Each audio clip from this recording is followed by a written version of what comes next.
저는 코트라 시드니 무역관의 김하중 과장입니다. 안녕하세요. 저는 시드니 무역관의 한대성 FTA 컨설턴트입니다. 먼저 바쁘신 와중에도 오늘 웨비나에 참석해주신 모든 분들께 감사 인사드립니다. 2022년은 전 세계가 위드 코로나의 일상으로 복귀함과 동시 대외적으로는 러우 전쟁으로 인한 공급망 대란, 금리 상승에 따른 글로벌 긴축 등 여러 변동성이 확대되는 한 해였습니다.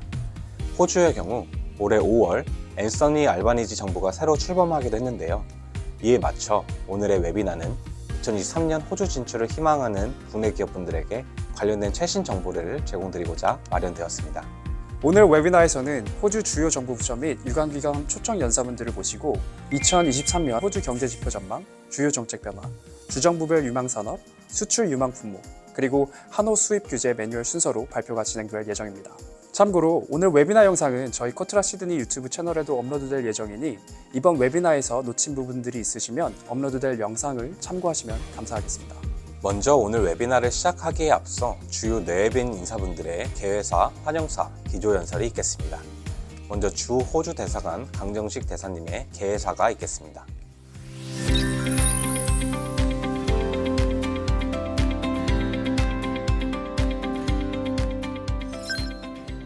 안녕하십니까. 반갑습니다.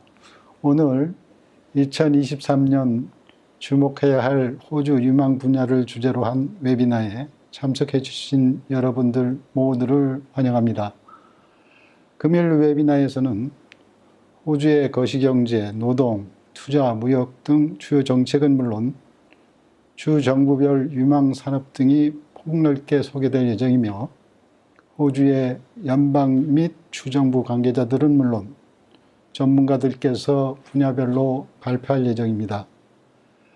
기업인 여러분께 많은 도움이 되길 바라며 아울러 오스트레일리아의 다니엘 보에 씨와 행사를 준비해 주신 관계자분들께도 심심한 감사의 말씀을 드립니다.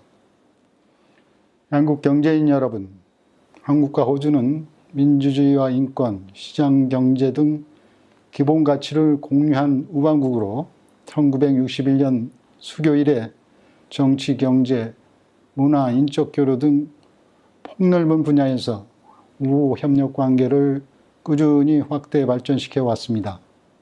특히 작년 12월 우리 정상의 호주 국빈 방문 계기 양국 관계를 포괄적 전략 동반자 관계로 격상하였고 양국의 경제 협력을 전통적인 에너지 자원 분야에서 저탄소 기술, 수소, 핵심 광물, 방산 등 탄소 중립과 4차 산업혁명, 경제 안보 전반으로 확대하였습니다. 교육과 기업 투자도 그 어느 때보다 활발합니다. 지난해 양국의 교육 규모는 427억 호불로 2014년 양국 FTA 발효 이후 최대치를 기록하였습니다. LNG의 경우 금년 들어 호주는 처음으로 카타르를 넘어 우리의 제1위 수입국이 되었습니다. 호주산 광물 수입 비중은 전체 광물 수입의 42%로 부동의 1위입니다. 인프라 분야에서도 멜번 노스 이스트 링크, 브리즈번 인랜드 레일 사업 등 우리 기업들이 대규모 수주가 이어지고 있으며 1조 원 규모의 한국 K9 자주포 수출 계약 체결 등 방산 분야 협력도 확대되고 있습니다.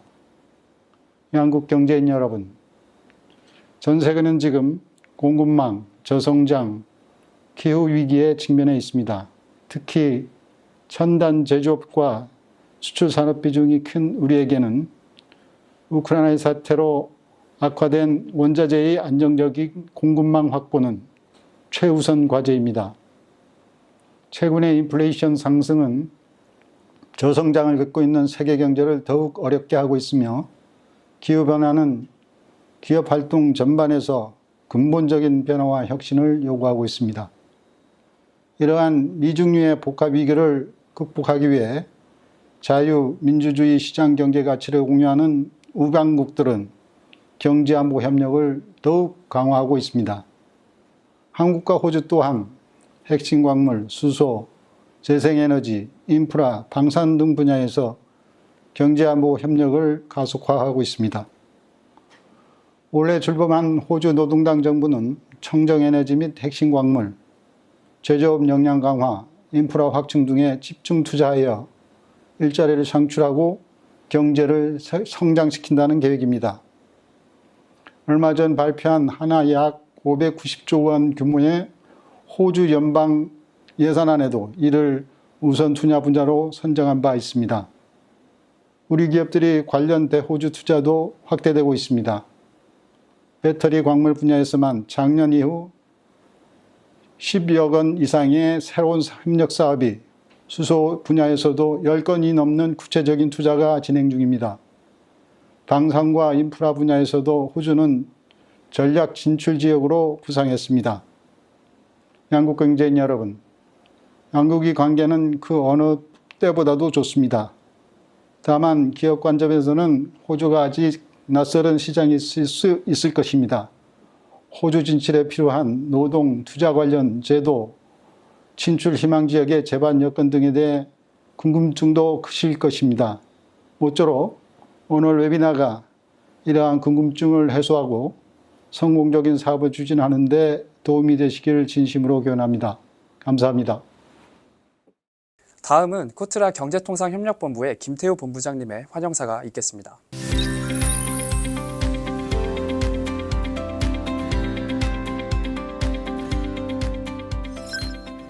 네, 안녕하십니까. 코트라 경제통상협력본부 본부장 김태호입니다. 2023년 주목해야 할 호주 유망분야 웨비나에 참가해 주신 여러분 모두 환영합니다. 아울러 개회사를 해주신 주 호주 한국대사관 강정식 대사님과 기주연설을 직접 맡아주신 오스트레이드 다니엘 보이어 부사장님께도 감사의 말씀드립니다. 최근 우크라이나 사태와 미중 간 기술 경쟁 등 다수의 악재들로 내년도 세계 경제의 불확실성이 커지고 있습니다. IMF가 지난 10월 발표한 내년도 세계 경제 성장률 예상은 2.7%로 올해 대비 0.5% 하락했습니다. 독일, 이탈리아 등 대부분의 선진국에서 마이너스 성장이 예상된 반면 호주는 1.9% 플러스 성장이 전망됐습니다. 이러한 호주의 플러스 성장 예상 배경에는 호주가 아시아라는 거대 시장에 지리적으로 가까운 천연 자원의 부국이라는 사실이 있습니다. 실제 호주는 지난 2008년과 2018년 글로벌 금융위기 속에서도 원자재 가격 상승 등의 효과로 선진국에서는 드물게 플러스 성장을 이어왔습니다. 오래전부터 한국과 호주는 경제 파트너로서 긴밀한 관계를 유지해왔지만 최근 들어 경제적 불확실성이 확대되면서 풍부한 자원과 안정적인 산업 구조를 갖는 호주가 신뢰할 수 있는 비즈니스 파트너로 더욱 주목받고 있습니다. 호주 산업계에서도 첨단 산업 강국이자 중국을 대체할 수 있는 한국과의 거래에 어느 때보다 높은 관심을 보이는 점에서 향후 비즈니스는 더욱 확대될 여지가 있습니다. 이를 반영하듯 양국 간 교역액은 금년 9월 기준으로 484억 불을 넘어서서 기존의 연간 기록인 427억 불을 이미 갱신하는 등 호주는 중국, 미국, 베트남, 일본에 이어 한국의 5대 교역국으로 자리매김하였습니다. 특히 최근에는 포스코의 호주 광물기업 지분투자, 현대 엔지니어링의 호주 광산개발 프로젝트 계약 등 우리 기업과 호주 핵심 광물, 에너지 기업 간의 투자 및 프로젝트 사업이 활발히 일어나고 있습니다. 방산 분야에서도 작년 12월 한화 디펜스가 1조 원 규모의 호주 자주포 공급 계약을 체결했고 소비재 분야에서도 아시아계 이민자와 한류의 영향으로 우리 제품 수요가 지속적으로 증가하는 등 양국의 교역은 다방면에서 활기를 띠고 있습니다. 이번 웨비나는 앞에서 살펴본 양국 간 경제협력 강화 추세 속에서 금년에 새로 출범한 호주 노동당 신정부 이후에 변화된 비즈니스 환경과 유망 진출 분야 등 최신 정보를 제공하여 양국 간 교류 확대를 한 단계 더 확대시키자는 목표하에 마련됐습니다. 참석하는 모든 분들께 유용한 시간이 되셨으면 합니다. 감사합니다. 다음은 호주 무역투자 대표부인 오스트레이드의 다니엘 보이어 부사장님의 기조연설이 있겠습니다.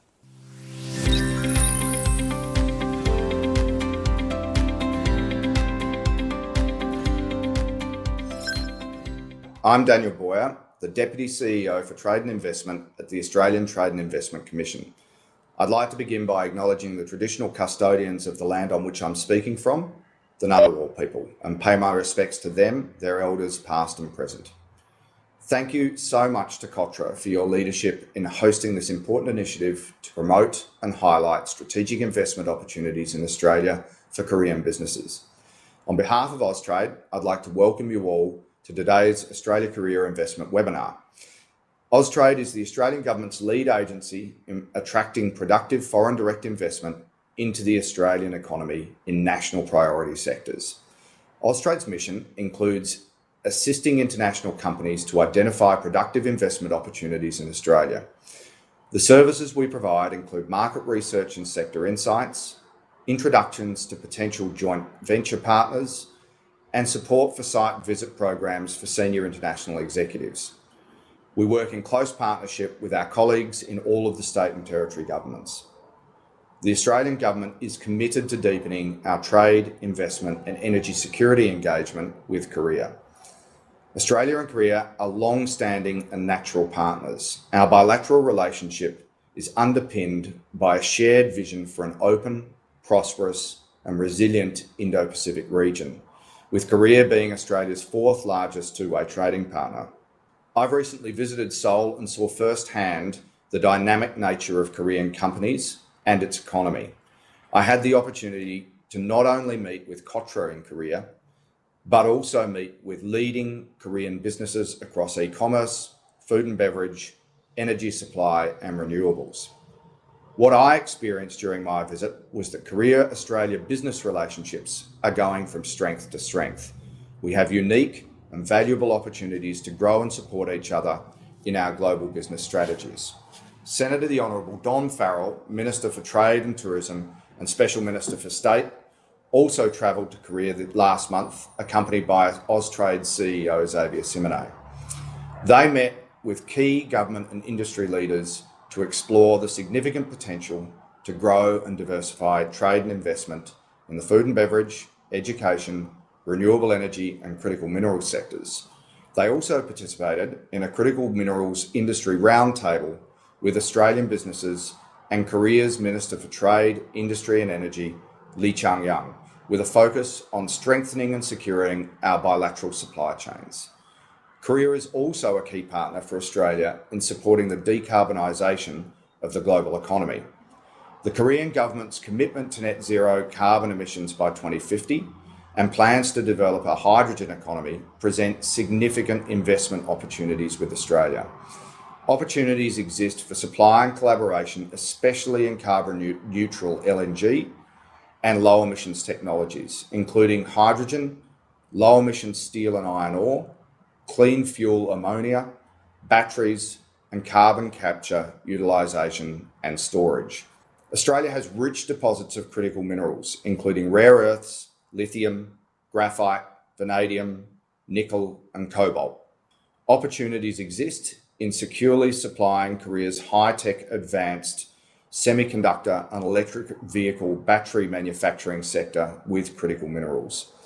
There are also many other commercial opportunities for bilateral cooperation, including expanding high-quality agricultural exports and collaborating in new fields like biotechnology, artificial intelligence and robotics. The level of investment between Australia and Korea is growing. Korean investment in Australia has risen from $12.8 billion in 2011 to $32.7 billion in 2020. But Korea still only ranks as Australia's 17th largest foreign investor. We therefore need to do more to attract higher levels of Korean investment into Australia, as there is enormous capacity, complementarity and potential for this to expand. Major Korean investors in Australia include POSCO, KOGAS, SKE&S and Korea Zinc through its Sunmetal subsidiary. Many investments are concentrated largely in the resources sector, but Korean investment is diversifying into other key sectors, including low emissions technologies. POSCO's investments include the Western Australian Roy Hill iron ore project, and more recently, securing a partnership with South Australia's Renascor Resources to develop a battery anode material manufacturing facility for purified spherical graphite. KOGAS holds stakes in major Australian LNG projects, while SKENS also has significant investments in multiple LNG gas fields.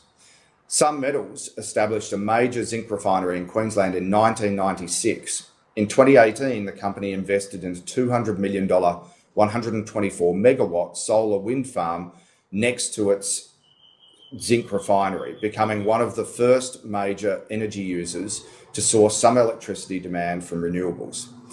In 2020, Sun Metals announced a renewable hydrogen facility and received an Australian Ministerial Investment Recognition Award due to its commitment to regional Australia, creating over 1,000 construction and ongoing jobs. In 2021, the Australian Government announced a $1 billion defence procurement contract with Hanwha Defence Australia, the first major procurement project with an Asian defence prime contractor. Hanwha has now commenced construction on a $170 million advanced manufacturing project, creating over 300 jobs. Korea's GS Engineering is a key member of an international consortium that won a major public-private partnership, construction tender and contract from the Victorian Government. The North East Link infrastructure project, valued at over $11 billion, is the largest road and tunnel infrastructure project in Victoria's history. The Korean Development Bank opened its first Australian office in December 2015 in Sydney, New South Wales, to manage its growing Australian portfolio, while Korea's Nonghyup Bank has just opened its first branch in Australia this month, again located in Sydney. As demonstrated by these examples, Korean investment in Australia is increasing in scale and diversifying in scope. We welcome this, but we want to do more to facilitate even greater levels of productive investment from Korea. The Australian federal, state and territory governments also provide a grants incentive and funding for projects in priority sectors. For example, the Australian Renewable Energies Agency has provided funding to clean energy projects in Australia with Korean investors. The Clean Energy Finance Corporation is an Australian government-owned green bank with a mandate to increase debt financing and equity investment into the clean energy sector. The Australian Government has also recently announced funding streams for the National Reconstruction Fund and allocated over $500 million in funding for the development of 8 regional hydrogen hubs across Australia. Please don't hesitate to contact Austrade's investment teams either within the Australian Embassy in Seoul, led by Julie Quinn, or in Australia, led by Henry Wang, if you would like further information or assistance to identify strategic investment opportunities in Australia. We look forward to working with you and the opportunities the future presents for our countries. Thank you so much. 이어서 코트라 시드니 무역관 김병호 관장님의 2023년 호주 주요 지표 전망에 대한 발표가 있겠습니다.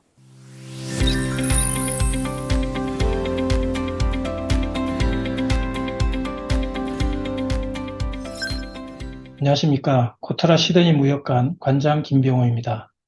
2023년 호주 경제 전망에 대해 발표드리겠습니다.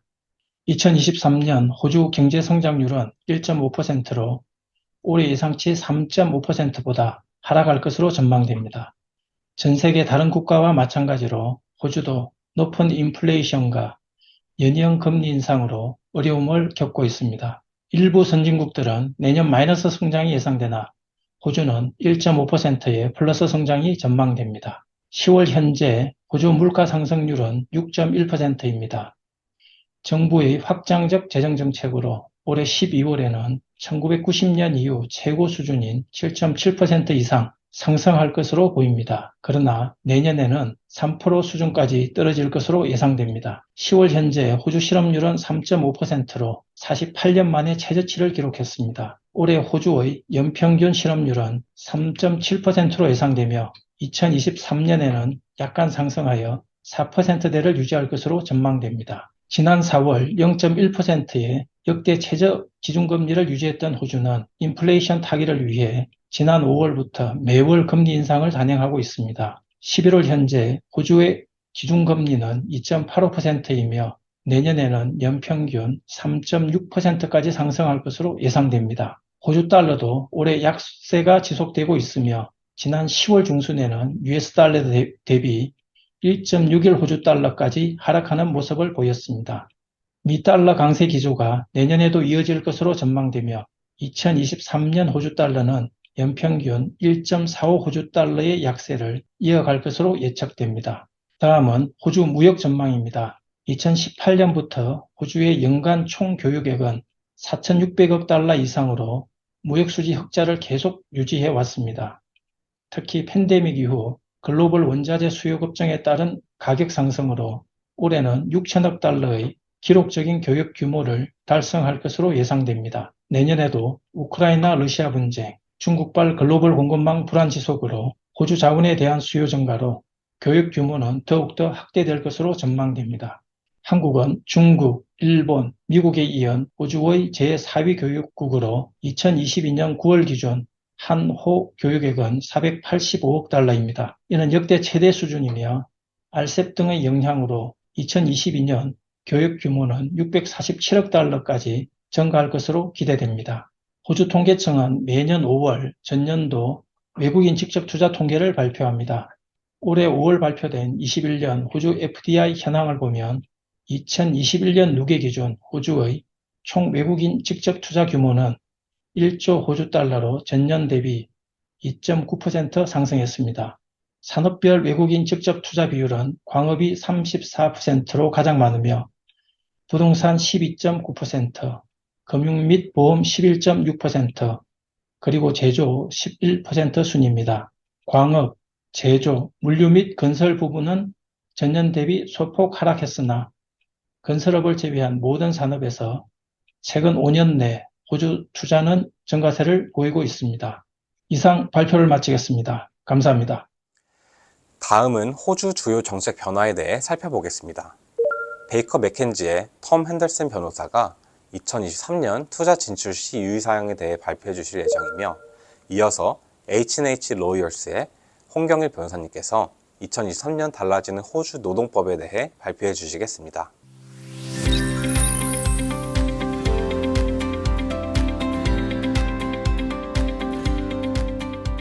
안녕하세요. 저는 주로 인프라스트럭처와 에너지 관련한 인수합병, 거래와 대규모 프로젝트에 대한 자문을 하는 베이커 맥켄지 어소시에이트 변호사 톰 핸더슨입니다. 반갑습니다.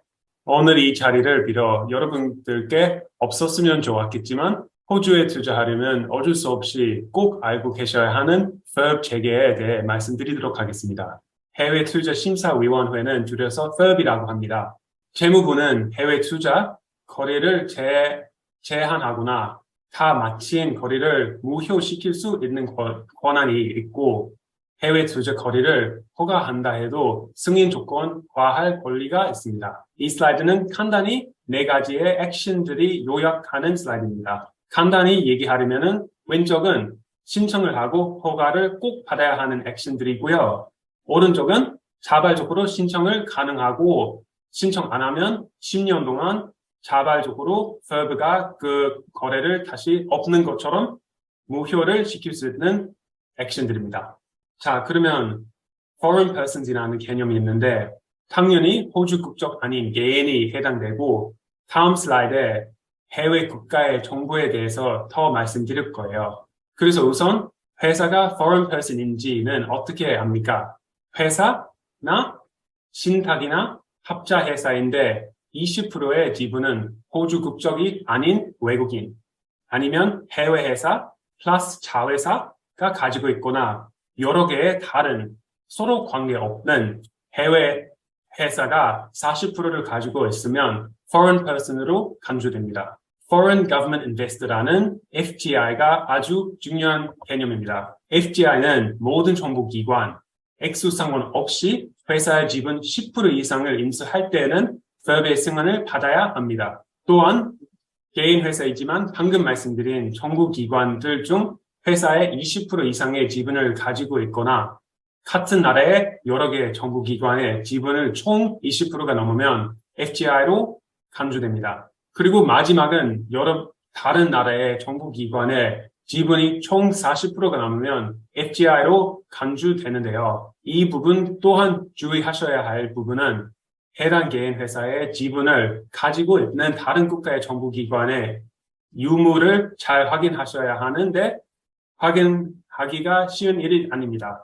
자, 그러면 첫 번째 아까 말씀드린 종목인데 호주 법인의 20% 이상의 지분을 인수하고 한국과 같은 FTA에 있는 나라는 그 회사의 가치 11조 4천억 원이 넘으면 FIRB 승인을 받아야 합니다. 일반 회사 말고도 농업사업 관련 회사의 10% 지분을 인수하려고 하고 대상 회사 가치는 6,300만 달러, 즉 570억 원 이상의 경우 승인 필요하고 언론사 관련 거래는 지분과 규모 상관없이 규제가 적용됩니다. 상업 부동산 관련 거래가 아닌 부동산 거래는 전반적으로 강력히 규제됩니다. 그러면 이제 국가안전보장 목적 부동산 아니면 국가안전보장 목적 회사 National Security Business의 10% 이상 지분을 인수하는 경우 그리고 세 번째는 국가안전보장 목적 회사의 설립 그 세 가지는 다 Notifiable National Security Actions입니다. 또한 이런 actions들은 거래 규모와 무관합니다. 그래서 National Security Business 해상 회사의 가치와 상관없이 10%만 가지려고 해도 FIRB 승인 필요한데 자세히 National Security Business가 뭘까요? 원래는 종류 한 4가지밖에 없었습니다. 전신회사, 필수적, 국방용, 물품, 테크놀로지, 서비스를 제공하는 회사, 혹은 기밀정보, 본인의 개인 정보를 가지고 있는 회사로 그리고 중대한 인프라라고 항구, 물시설, 전력과 LNG 인프라 회사밖에 없었습니다. 그런데 작년 12월에 그 중대한 인프라 종목에 훨씬 더 많은 다른 종류들이 들어왔기 때문에 이제 National Security Business에 해당되는 비즈니스가 훨씬 많아졌습니다. 예상하기 좀 어려운 항목 몇 개 알려드리도록 하겠습니다. 이제 방송 자산, 데이터 저장과 처리 시설, 보험, 식료품 생산, 대교통 등등 굉장히 많은 회사의 종류는 이제 FIRB 허가 받아야지 10%의 지분을 살 수 있습니다. 이제 자발적으로 신청 가능한 액션에 대해서 말씀드리겠습니다. 그러면 왜 허가 안 받아도 되는데 굳이 FIRB에게 알리고 허가 받겠습니다. 그 이유는 바로 허가 안 받고 Significant Action이나 Renewable National Security Action을 하면 FIRB가 10년 동안 그 매번 국가 안전, 국가의 이익에 어긋난다고 판단하면 거래를 무효시킬 수 있는 권한이 있기 때문입니다. 단점이 있다면 비용은 비싸고 FIRB 결정은 몇 개월 걸릴 수가 있고요. 그리고 FIRB가 승인 조건 과할 수도 있습니다. 그러면 자발 정지 언제 가능한가요? 바로 거의 언제든지요. 주로 회사의 자산 매입하거나 회사의 임명을 할 수 있게 되거나 회사의 자산, 이익, 운영을 컨트롤할 수 있게 되고 그 결과는 회사를 통지 권리를 받게 되면 그 거래는 자발적으로 FIRB에게 통지해도 되는 사항으로 지급됩니다. 규정값은 아까 말씀드린 FTA로 인한 혜택 받을 수 있기 때문에 그 규정값은 꽤 높습니다. 그런데 Reviewable National Security Actions는 국가의 안전에 대한 거라서 훨씬 더 까다롭습니다.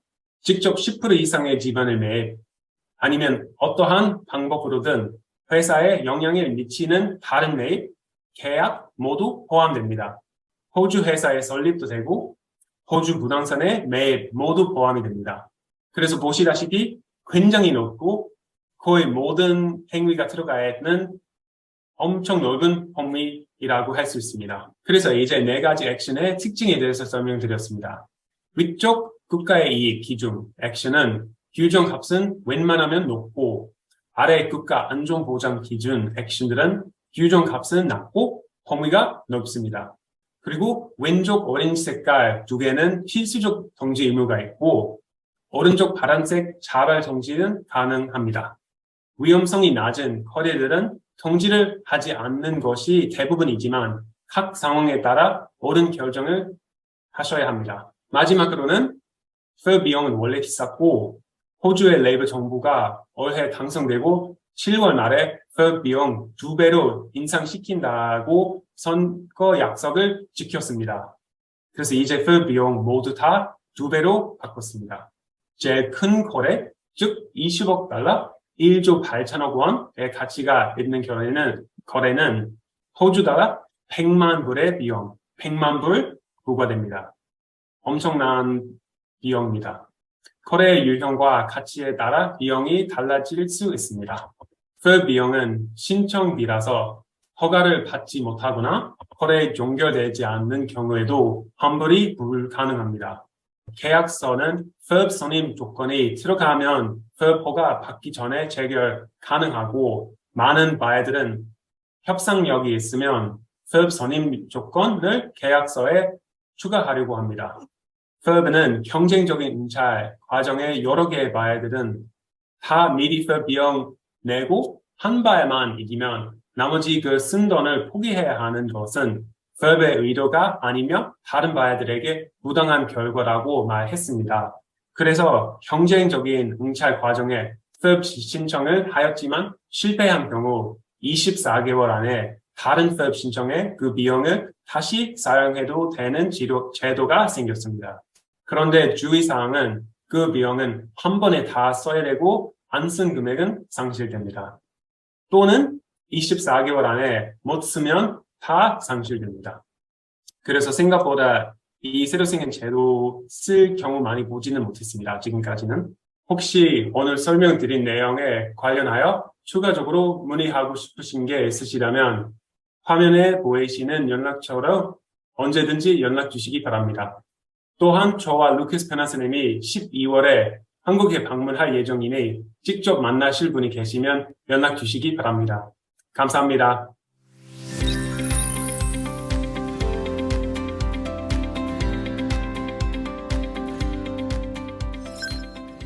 안녕하세요. 주 호주 한국대사관과 시드니 무역관에서 주관하는 이번 웨비나에서 호주 노동법 관련 강연을 맡은 H&H 로이엇의 홍경일 변호사입니다. 호주 노동법은 Fair Work Act, 즉 공정근로법이 적용이 되며 주요 규정으로는 산업별 단체 협약, 부당해고로부터의 보호, 최저임금, 그리고 11가지의 국가 고용 기준이 있습니다. 호주 노동법 시스템은 호주 내 근무하고 있는 모든 근로자들에게 국가 고용 기준이 적용되며 더 나아가서 산업에 따라 적용이 되는 협약이 있을 수 있고 그리고 고용주와 직접 맺는 고용계약서가 적용이 되는 시스템입니다. 앞서 말씀드린 11가지의 국가 고용 기준은 다음과 같이 있는데요. 기본적으로 몇 가지 설명을 드리자면 주당 최대 근무 시간은 주 38시간 플러스 합리적인 추가 시간이 있습니다. 그 외에 장기 근로 휴가일 같은 경우 제가 근무하고 있는 시드니 뉴사우스웨일즈 주는 10년 근무했을 경우 장기 근로로 인정이 돼서 2개월의 유급 휴가가 주어지게 되고요.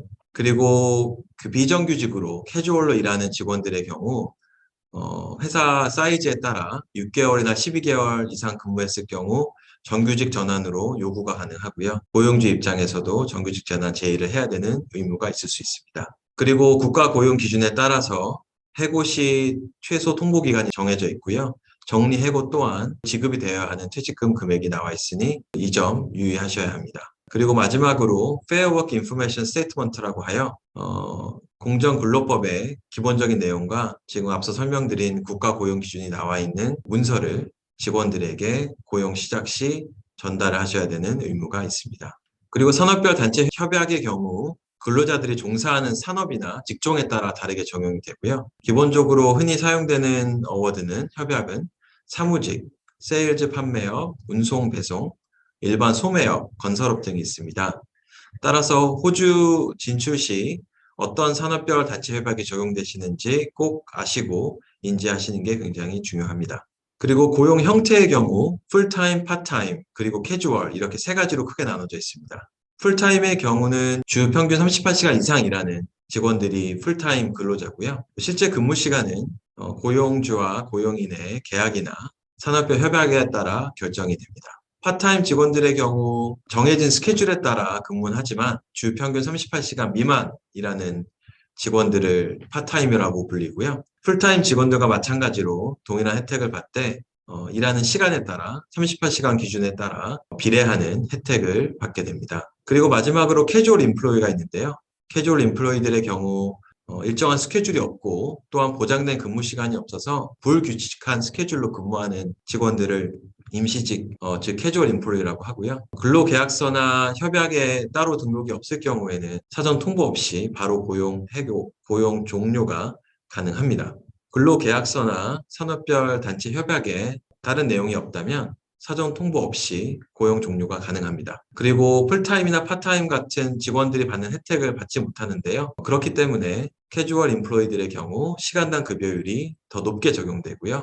이는 캐주얼 로딩이라고 하여 25%의 추가 수당을 지급하셔야 합니다. 그리고 고용주가 알아야 될 이번 회계연도 2023년 주요 변경 사항에 대해서 간단히 설명드리겠습니다. 첫 번째는 최저임금 인상, 그리고 퇴직연금의 최소 적립률 인상, 그리고 부당해고 관련 임금 상한선과 최대 보상 상한선 인상, 그리고 마지막으로 법인 세율 인하에 대해서 정리해드리겠습니다. 최저임금의 경우 올해 7월 1일 기준으로 5.2% 인상이 됐습니다. 이는 시급으로 계산하면 20.33불에서 21불 38센트로 인상이 됐고요. 주급 기준으로는 40불 정도 인상이 됐습니다. 그리고 산업별 단체 협약의 경우에도 최저임금이 4.6% 인상했는데요. 따라서 호주 진출 시 어떤 산업별 단체 협약이 적용되는지 파악하시고 이에 적용되는 최저임금을 알고 계시는 게 굉장히 중요합니다. 그리고 캐주얼 임플로이들에게 지급돼야 하는 추가 수당, 즉 캐주얼 로딩은 25% 유지되었습니다. 퇴직연금이란 근로자의 퇴직 이후를 대비하기 위해 소득의 일부를 떼어내서 따로 저축하는 금액으로서 고용주의 법적 의무사항입니다. 이러한 퇴직연금이 올해 7월 1일부터 10%에서 10.5%로 증가했습니다. 그리고 이후 매 회계연도마다 0.5%씩 상승할 예정이고요. 이는 2025년에서 26년 회계연도까지 12%를 도달한 이후 계속 이 비율이 유지될 예정입니다. 그리고 또 한 가지 주의하셔야 될 점은 이전까지는 월 소득이 450불 이하의 근로자인 경우 연금을 추가 지급할 의무가 없었는데요. 올해 회계연도부터는 월 450불 이하의 근로자들에게도 연금 지급을 하셔야 되는 의무가 생겼습니다. 그리고 호주에서 빈번하게 발생하는 부당해고 클레임이라는 게 있는데요. 이 부당해고 클레임을 걸 수 있는 조건이 있었습니다. 이 중 하나가 고액연봉자의 경우 부당해고 클레임이 불가능했었는데요. 이 고액연봉자의 임금이 작년 회계연도까지만 하더라도 15만 8,500불이었습니다. 하지만 올해 임금 상한선이 16만 2천 불로 인상이 됐고요. 부당해고 클레임의 보상 상한선이 이 임금 상한선의 절반으로 캡이 되어 있었습니다. 그래서 이번에 임금 상한선이 인상됨에 따라 이 보상 상한선 또한 8만 1,000불로 인상이 되었습니다. 마지막으로 중소기업의 법인 세율 인하에 대해서 설명드리겠습니다. 법인세는 보통 회사나 신탁들에게 적용이 되는데요. 현재 대부분의 기업들의 법인세율은 30%입니다. 하지만 특별 인하 법인세율이 적용되는 기업들이 있는데요. 이는 베이스 레이트 엔티티와 스몰 비즈니스 엔티티들입니다. 보시다시피 중소기업의 법인세율이 해당 중소기업의 매출에 따라 인하가 됐고요. 이는 그 해당 기업이 스몰 비즈니스 엔티티냐 베이스 레이트 엔티티냐에 따라 적용이 되고 법인 세율은 26%까지 낮아진 상황입니다. 시간 관계상 방대한 내용을 최대한 짧게 정리해 드렸는데요. 더 자세한 내용은 꼭 정확한 법률 자문이나 회계 자문을 통해 받으시길 바랍니다. 이상 제 발표 내용은 여기서 마치도록 하겠습니다. 감사합니다. 다음은 호주 주요 주별 유망산업에 대해 살펴보겠습니다. 각 주 투자청의 한국 지역을 관할하는 투자청 대표님들이 발표를 맡아주셨습니다. 뉴사우스웨일즈주 투자청의 마이크 뉴먼 대표님을 시작으로 빅토리아주 투자청의 애담 카닌 대표님, 퀸즐랜드주의 라이언 프리 대표님, 웨스턴 오스트레일리아주의 리코 파사나 대표님 순서로 각 주 유망산업에 대해 발표해 주시겠습니다.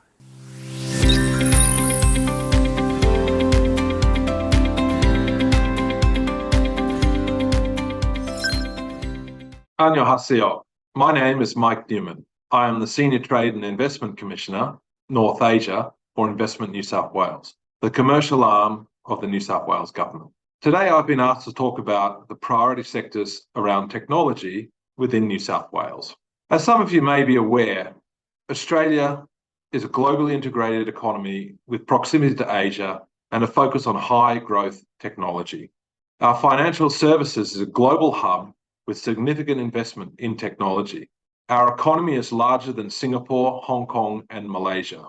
Our proximity and time zone advantages to the high growth Asia Pacific region are such. And with that strong focus on APAC markets, we have numerous FTAs, access to a highly skilled workforce, which is talented and amongst the highest number of STEM graduates in the country.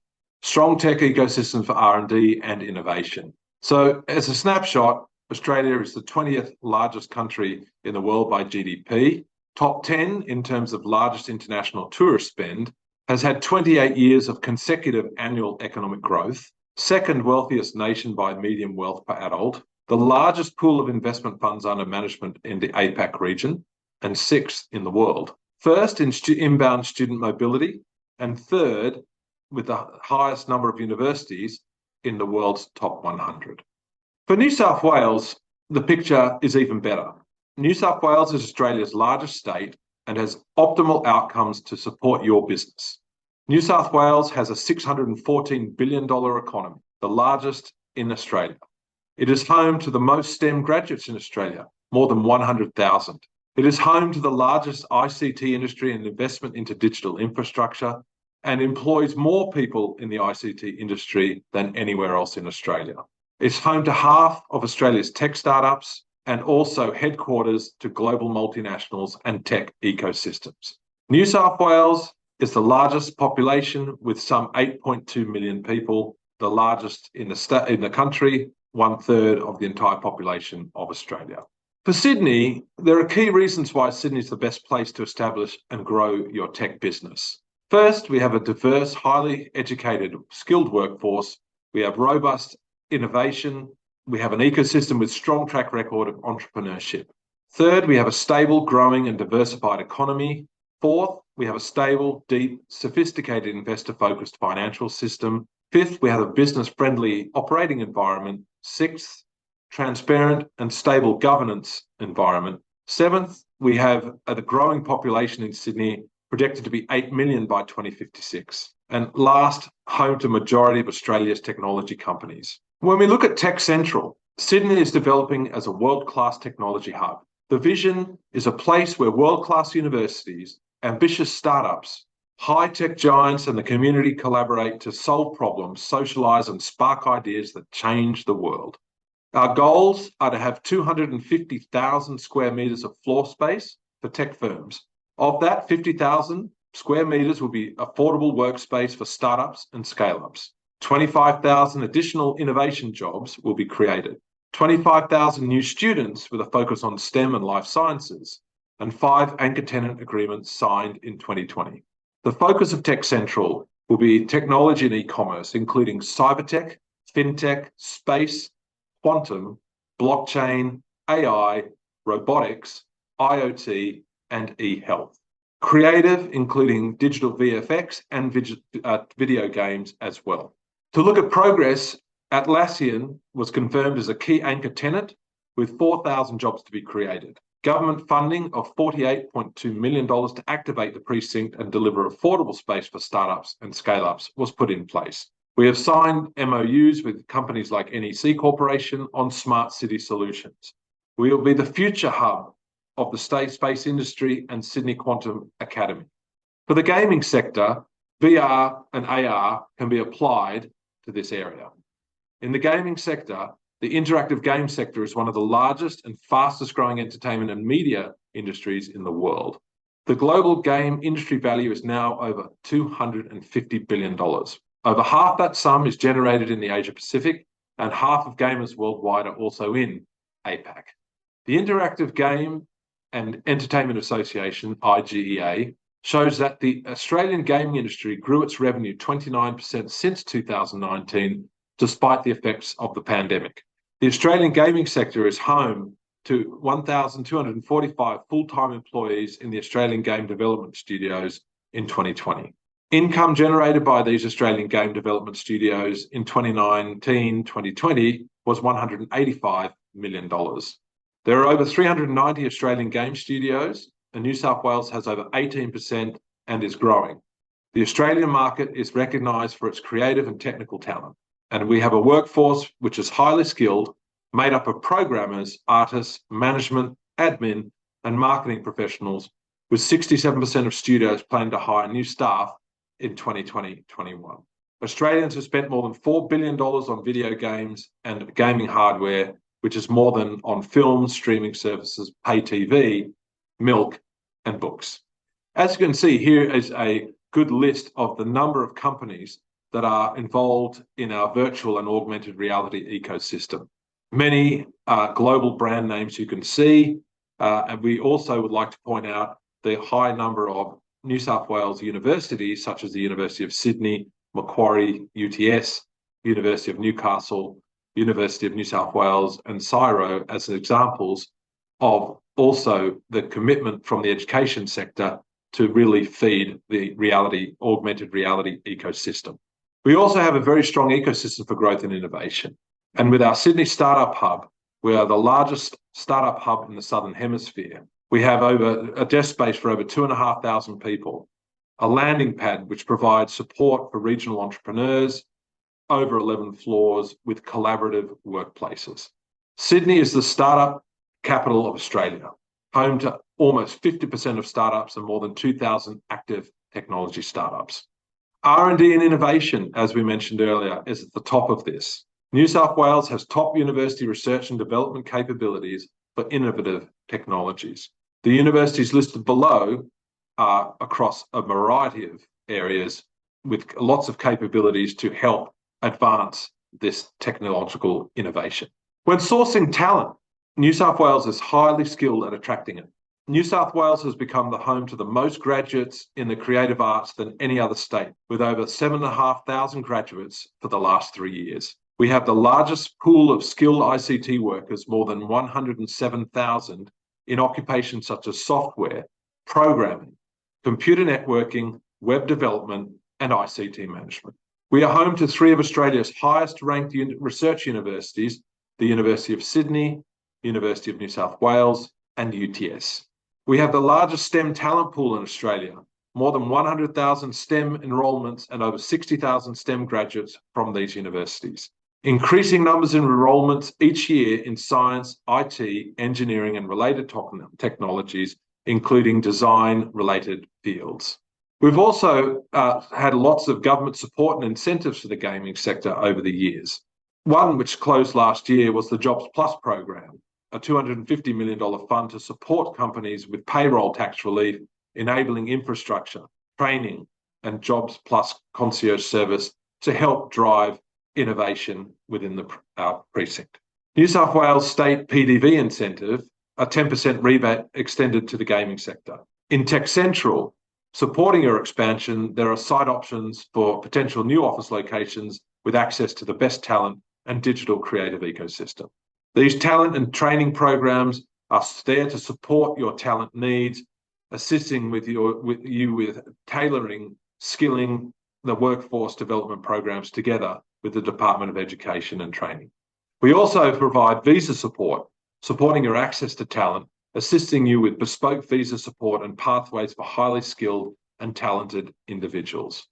Additional federal incentives include the digital games tax offset, a 30% refundable tax offset for eligible businesses on qualifying Australian games expenditure, an R&D incentive, which is a tax offset of 43.5% or 38.5% tax offset for costs incurred on eligible activities depending on the company's annual aggregated turnover. And as mentioned before, Global Talent Program, a priority pathway to get highly skilled and talented individuals to work and live permanently in Australia. How can we help? Facilitating your entry and growth into New South Wales, we're responsible at Investment New South Wales for promoting, attracting, and facilitating productive foreign direct investment into New South Wales. We work with a global network of investment and export specialists in 11 overseas offices. We assist you with market intelligence and investment opportunities, connect you to government contacts and the local ecosystem. We help identify suitable locations and partners within New South Wales. We help with business case development, assist with familiarisation visits to New South Wales, and advise on New South Wales government programs and approvals processes.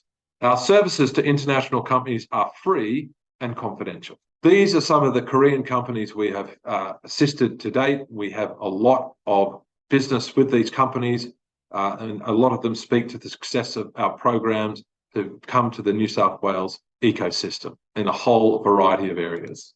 We look forward to inviting you to New South Wales, and we encourage you to contact our Investment New South Wales teams, both in Sydney and in the Republic of Korea.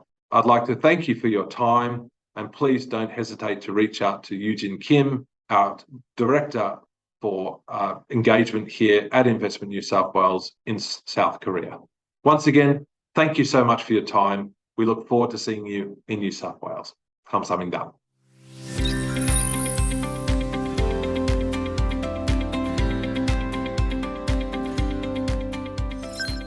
My name is Adam Kaneen, and I'm the Victorian State Government Commissioner for Korea.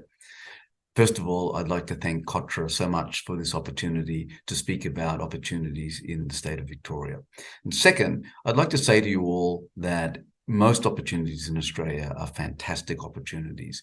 I take this opportunity to say to you, speak to all of the state government representatives, look at all of the state government opportunities, because all opportunities in Australia have the rule of law behind them, have transparency in the regulatory systems and in the transactional process, and the national government and state governments are all enthusiastic in supporting Korean investors and traders into our community. So take this opportunity to speak to everyone. Tonight, I'm here to speak to you a little bit about the strengths of Victoria in particular. Victoria is a little bit different to most of the other states, because in Australia, as you probably know, we have a lot of minerals and energy exports. At the moment, Victoria doesn't have any mineral or very little minerals and energy exports. Victoria is the traditional manufacturing hub for Australia, but in the modern age, Victoria is the centre for science and technology, innovation, and new industry opportunities, advanced manufacturing. So we can't rely on the export of minerals and energy. So we are the different part of the Australian economy. About 25% of GDP for Australia in fact comes from Victoria. A quarter of Australia's population is in Victoria. We have 9 of about a third of Australia's universities, all of which are ranked in the top 400. And indeed, 2 of them are in the top 100. Melbourne University, I think, is ranked number 33. So Seoul National University is ranked 29. So as you can see, we have some pretty good academic institutions in Victoria as well. As I said, the Victorian economy, it depends on innovation, on new science and technology, on services. And so to help that, we have a network of 23 offices around the world to help engage with our international partners. And we have an office in Seoul, not too far from Myeongdong. So I encourage anyone to come and have a chat to me about opportunities. But let me talk to you a little bit about some of the major Korean companies who have already come to Victoria. You may know that Hanwha Defence is working on a $2 billion contract to supply its K9 mobile howitzers. Hyundai has partnered in the delivery of a very large investment in organic mushroom production. Male Dairies, most famous for Korea, has developed and is making a protein production facility outside of Geelong near Melbourne. And Cosmax MBT, previously known as Nutribiotech, has a nutraceuticals manufacturing facility in Victoria as well. In Victoria, our biggest opportunity and strength probably lies in life sciences. Victoria, that is Melbourne, the capital, Melbourne is ranked with Boston and London as the 3 best bio opportunity cities in the world. About half of Australia's federal government funds for research institutions come to Victoria. So that gives you an idea. About half of Australia's bio and life sciences industry is located in Victoria. And indeed, some of them, for example, Monash University's pharmacology and pharmacy school is ranked #1 by the QS ranking system. So we have not only a major, but also very high level industry and research and development opportunities in Victoria. I'd also say that we have 20 institutes in Victoria specializing in a wide range of disciplines: cancer, genomics, contagious diseases, regenerative medicine, just to mention a few of our strengths.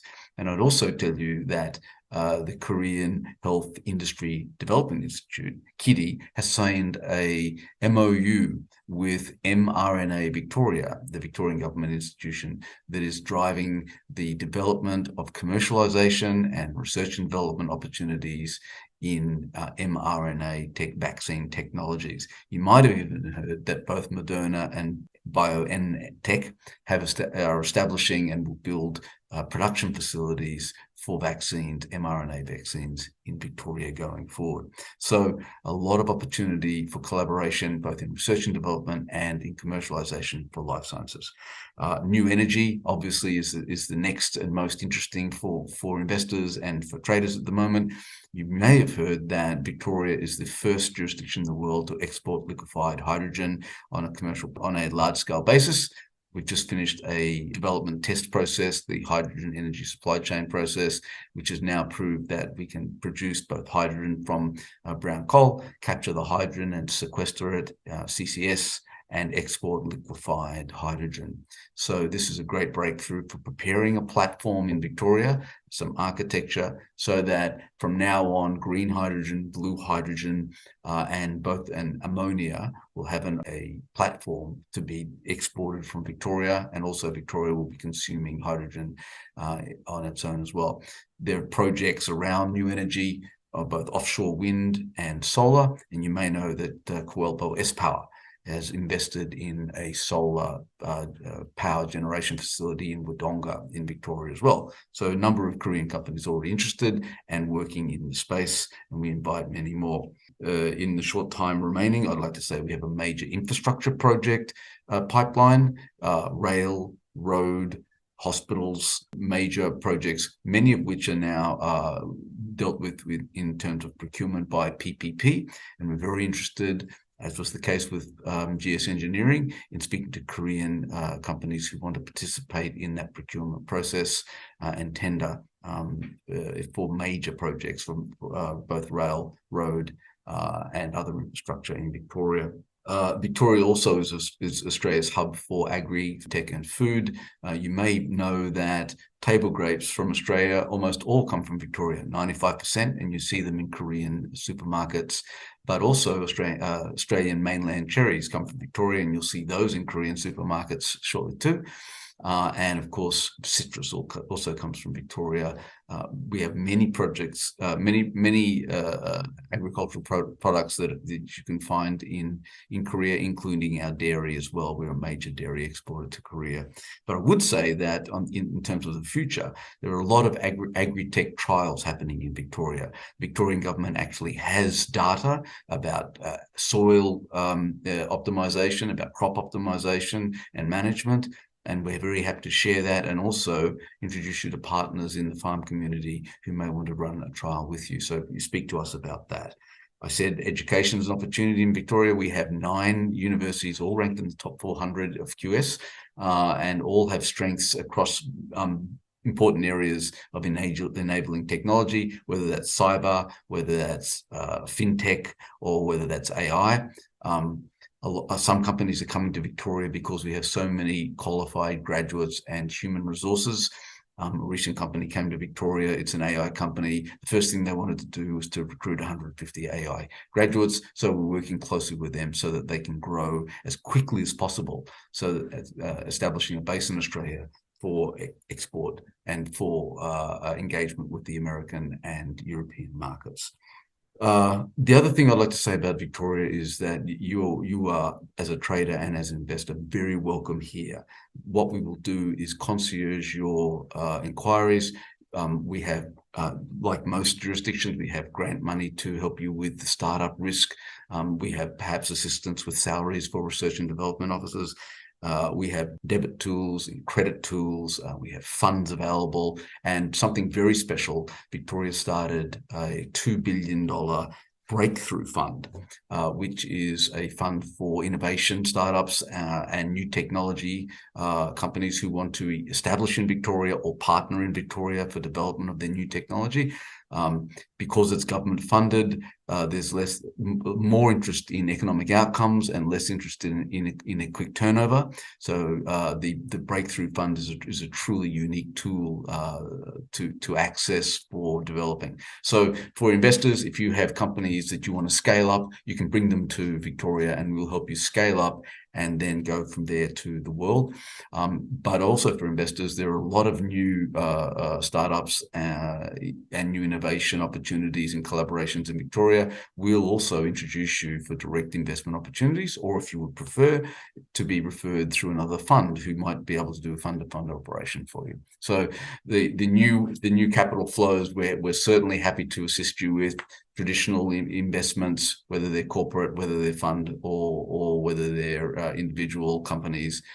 We are happy to help you. So there's a very quick introduction to Victoria. Our office in Seoul is near Dumyundong, and I'll be providing the information to KOTRA so that you can speak to us. Thank you very much, and I look forward to seeing you in Korea.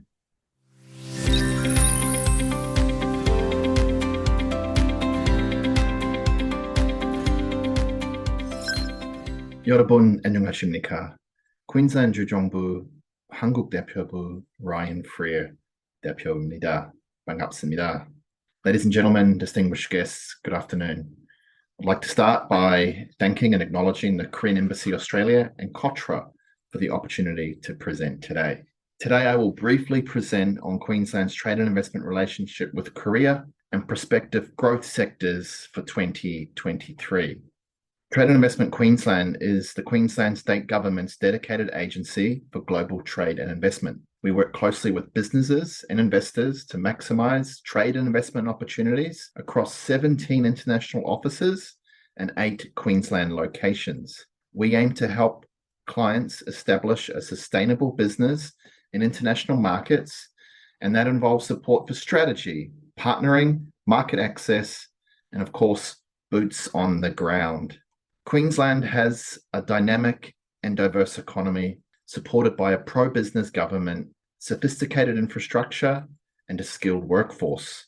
The state's economic environment and projected growth offers an ideal long-term trade and investment climate. State final demand was up 4% year on year in financial year 21-22. Queensland is Australia's second largest state. We are twice the size of Texas, and we have a population of 5.2 million people. Korea remains Queensland's third largest trade partner, accounting for nearly 15% of all of Queensland's exports and 9.7% of Queensland's imports. Rocketing commodity prices has seen two-way trade values really surge across the 21-22 financial year to $23.4 billion. Trade values have also risen due to global supply constraints for mineral resources and agricultural products from Europe. Integrated supply chains for Queensland's mineral resource and Korea's petrochemical suppliers meant that these sectors have been able to quickly scale up and take advantage of high prices. Queensland's trade with Korea is highly complementary. We export LNG, coal, thermal and coking, meat, grains, value-added food and beverage, and non-ferrous metals. We import petroleum and petrochemicals, commercial and passenger vehicles, and electronic equipment and machinery. The profile of Korean investment in Queensland is indicative of our strategic trade and investment partnership, which is increasing as supply chain security and carbon abatement become increasing priorities of both our economies. Queensland's investment relationship with Korea goes back to the 90s and crosses many industries and sectors, including food and ag, mineral resources, critical minerals, property, renewable energy, biotech, and infrastructure.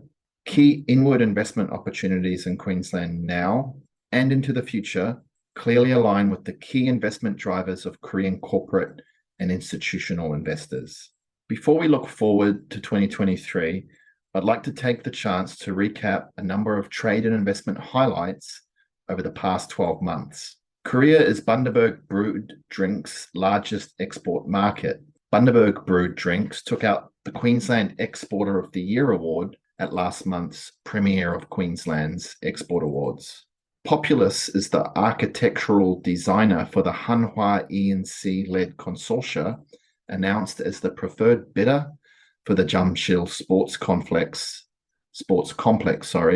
redevelopment mega project. Nutrifruit, OBE Organic Beef, Kiala Pure Foods, and More Life are examples of brands that represent an increasing number of high-value food and beverage products with an organic, health, or functional value proposition that entered the Korean market in the last year. Queensland is emerging as a global leader in renewable and alternative energy at scale, and we are delighted Korean corporates are committing to be part of this journey with Queensland, with investment references including Korea East West Power, Korea Midland Power, Elexseed, and Korea Zinc. LG Energy Solutions and POSCO are two Korean examples where equity and offtake have been committed to Queensland projects in our emerging critical minerals sector. Queensland's natural resources, geographic proximity to Korea, established energy generation and transport infrastructure means that Queensland and Korean corporates are increasingly collaborating to create a viable and scalable green hydrogen supply partnership. The Hanho Consortia, led by Arc Energy and Korea Zinc, and the HREP Consortia, led by Elexseed and Korean Midland Power, are recent examples of large Korean conglomerates staking a claim in Queensland's hydrogen sector. I would now like to highlight key growth sectors across trade and investment between Korea and Queensland for 2023, kicking off with renewable energy and hydrogen. Queensland's recently announced $62 billion new energy and jobs plan clearly sets out a path toward the total transformation of the way we generate, store, and distribute electricity, including the ambitious targets to reach 70% renewable energy generation by 2030 and 80% by 2035. By 2030, Queensland will be at the forefront of green hydrogen production in Australia, supplying domestic and export partners with a sustainable, reliable, and safe supply of green hydrogen. This will be achieved through harnessing the state's geographic proximity to key demand centers, including Korea, our abundant energy resources, our existing infrastructure and expertise, and through industry and technology partnerships with leading companies from not only Korea, but across the globe. With high-quality resources, reliable, sustainable mining practices, and the latest in supporting technology, Queensland will remain at the forefront of global mineral resource supply in 2023. Queensland is recognized globally as a leading destination for mining and resources investment, and as Australia's gateway to Asian markets. Queensland's critical mineral provinces present resource companies and investors with a new mining frontier. Queensland mineral producing regions are perfectly placed to meet the demand for the high-value minerals used in the manufacture of emerging and advanced technologies, such as batteries and wind turbines. In addition, Queensland has a world-leading mining, equipment, technology, and services sector, or METS. Queensland is increasingly taking our world-class METS expertise to new markets, both locally and internationally. Queensland has a long and proud tradition and history in agriculture, and 2023 represents an opportunity for further growth as a world leader in high-quality agricultural produce that is safe, clean, and green. Demand in Korea for imported premium food and beverage will continue to grow, and that makes Queensland a great match for Korea. Korea remains an affluent, dynamic, growing, and competitive market, but not one without its challenges with regards to demographics, inflation, and constrained disposable incomes. Key growth items in 2023 will be home meal replacement options, health and functional food, and age-friendly foods. Key food trends for 2023 are convenience, functional, and value for money. Home meal replacements and restaurant meal replacements will continue to replace home-cooked meals and dining out, as there is continued growth in one-person and two-person households. For beverages, fruit, vegetable, and zero sugar products will expand.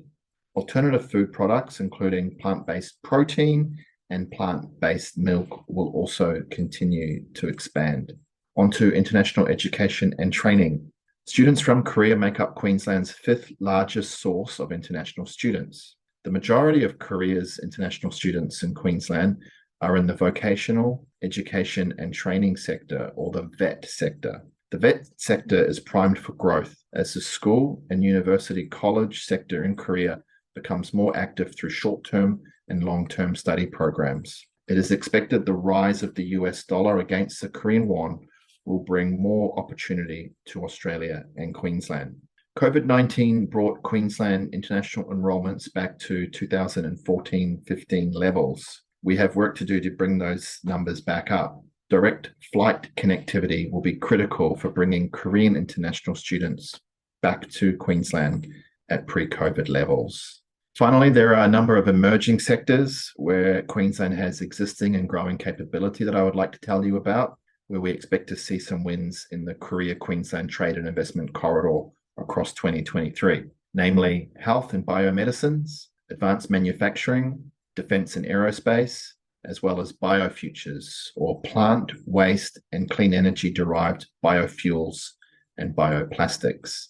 So some key takeaways for you. The Queensland-Korea bilateral relationship is highly complementary and underpinned by shared interests, values, and mutual respect, and is growing in importance. Queensland's diverse and innovative economy is creating new opportunities for collaboration in areas of strategic importance with Korea. Please don't hesitate to reach out to Trade and Investment Queensland for assistance to take advantage of opportunities across both trade and investment in 2023. Thank you and 감사합니다.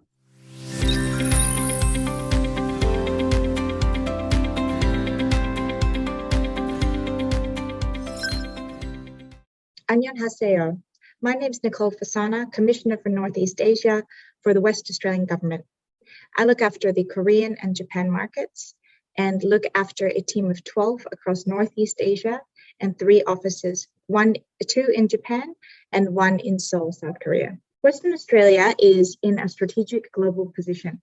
So we share the same time zone as about 60% of the world's population and key international cities. We're only 1 hour time difference from South Korea. So it's quite easy for us to do business with South Korea. In terms of the state's gross state product, we are about 361.8 billion in 2020-2021. And it's about 18% of Australia's total GDP. As you can see throughout the COVID pandemic, Western Australia did very well and was in a very good position throughout the entire pandemic and experienced positive economic growth throughout this period. Western Australia is largely defined by its mining industry. Mining made up 169.6 billion in 2020-2021, and it's about 47% of the state's total gross state product. So we are most definitely an export-oriented economy. So it's really important for us and our relationships with countries like South Korea, as we are so heavily reliant on exports. South Korea is a very important trading partner for Western Australia. At the moment, South Korea is our 3rd largest two-way trading partner in 2020-2021. And most of our trading commodities are around iron ore, petroleum, and gold. We established our West Australian Government office in South Korea in 2004.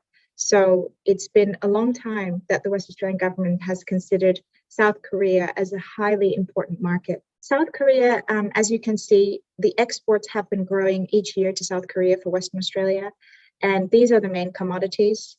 But we are looking to expand our exports and our trade with South Korea in other industries as well. Diversify WA is the state's economic development framework that directs all of our economic development initiatives and international trade and investment activities. So the sectors that are listed here are the sectors that we currently prioritize and focus on: energy, tourism, events and creative industries, international education, defense industries, mining and mets, space industries, health and medical life science, and primary industries. Western Australia also released its climate policy in November 2020, and it's a plan to position the state for a prosperous and resilient low-carbon future. And it's very much aligned to South Korea with the plan and aspiration of a net zero emissions target by 2050. So decarbonization is increasingly important for Western Australians. We've had some key initiatives come out of this, and it does include transforming energy generation and use, storing carbon, low carbon transport, supporting clean manufacturing and clean industries, and also includes the decommissioning of our coal-fired power infrastructure as well by 2030. An estimated $3.8 billion will be invested in new green power infrastructure that will result in 40% reduction in emissions on the state's main grid, the Southwest Interconnected System. Energy is, of course, a key industry for Western Australia, and there are huge opportunities for South Koreans and South Korean companies. We are a global powerhouse for energy exports in LNG, lithium, and future renewable energy products. 13% of global LNG exports actually come from Western Australia in 2019, and that figure has grown. And Perth is also a globally significant energy city. So we've got a heavy concentration of energy companies headquartered here in our city. So in terms of renewable energy resources, Western Australia has very good resources of solar irradiance levels and high wind capacity factors as well. So it allows us to generate 24/7 renewable energy, solar during the day and wind at night. And we have plenty of land for the development of solar and wind farms as well. This is a map of our West Australia's renewable hydrogen projects across the state. So as you can see, there are quite a number of hydrogen projects in various stages of development. Many of them have progressed very quickly. Some of them are moving slower than expected, but in various stages. And we can certainly introduce you to any of these proponents here on the map if you're interested in finding out more. Projects that the West Australian government are working on are common user infrastructure that we refer to in hydrogen hubs across the state. So we've got 3 major hydrogen hubs: the Pilbara Hydrogen Hub, the Oakajee Strategic Industrial Area in the Midwest region, and Kwinana Hydrogen Hub. And all of these hubs involve significant state government and federal government funding, and there are plans to upgrade port infrastructure, hydrogen and ammonia pipelines, educational and R&D institutions, as well as connectivity, logistics and transport networks to allow those renewable energy industries to develop in these specific strategic areas. Western Australia also has a number of hydrogen technology clusters. So these clusters are probably more of interest to your smaller and medium enterprises in Korea. We have, they're run by the National Energy Research Agency, which is a national body, and there's a LinkedIn link there if you'd like to find out more. But these main clusters are a great way to connect with West Australian technology companies that are working in the renewable energy space, to share information and work jointly on projects that assist with the development of this new energy industry here. Mining is, of course, a very significant industry for Western Australia. So Western Australia is the main exporter of minerals and petroleum. In 2021, minerals and petroleum sales rose 30% to about $230 billion. We've had 125 high-value export-oriented mining projects, 13 major mineral processing operations, also 22 petroleum projects, and also 13 processing plants. So we've got a significant activity here in mineral project, and our mining industry rose about 30% last year. In terms of production, Western Australia produces about 55% of the world lithium supply, And Curtin University is currently ranked second in the world for mineral and mining engineering. So we are definitely a global player in terms of minerals production. If you do look at all those minerals and the West Australians' share of those minerals in the world and in Australia, it's quite significant. So we produce probably most of the critical minerals that are used in battery manufacturing. And we're one of the only locations in the world that do rare earths processing outside of China. So again, these are some of the main critical minerals that we produce, and this is across the whole state. As you can see, West Australia is a huge state.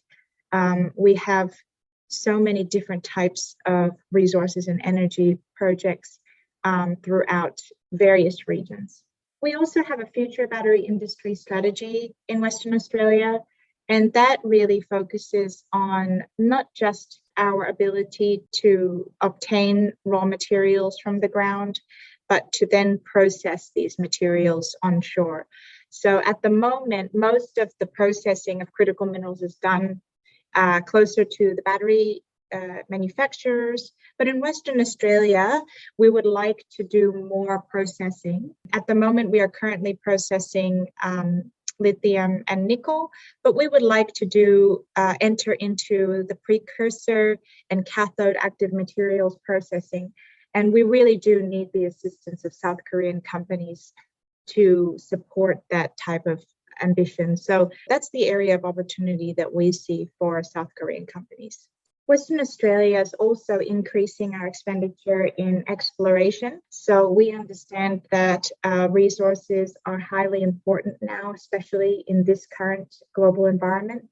And our exploration expenditure has been increasing. In terms of iron ore, rose 30%, copper 73%, and other minerals rose 36% in terms of the expenditure into exploration into these types of minerals. So at the moment, Western Australia is largely unexplored.